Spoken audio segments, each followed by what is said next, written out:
Ayan, nagluto ako ng pork with pork and beans. So, ayan guys, late na tayong nag-video. Nagluto ako ngayon ng pork with pork and beans. So, ayan.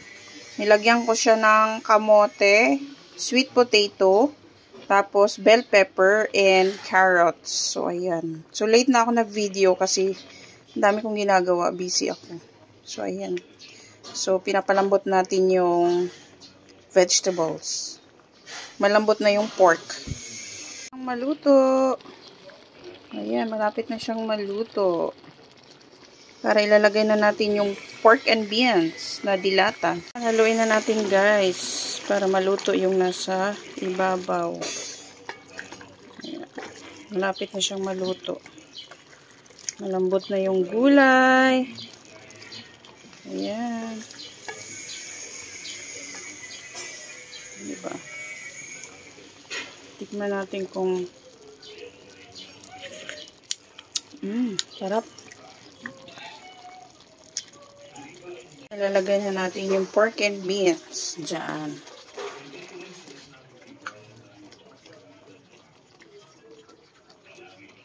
Ayan.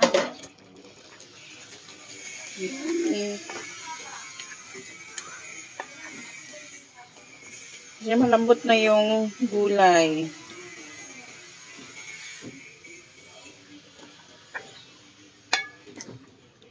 Nag-sticky na siya. Tapos, pakuluin lang natin ng isang kulo. Pwede na siya. Ready to eat na. Sarap. Nasa ilalim yung mga gulay.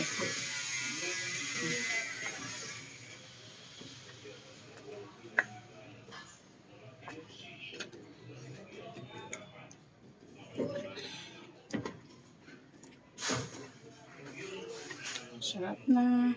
Luto na. So, ayan. Luto na, guys. Pwede nang haunin. Diba? Sarap. So, yummy. Yan. Kanin na lang ang kulang dyan, guys. Rice na lang ang kulang. So, yummy. Sarap na, guys. Oh.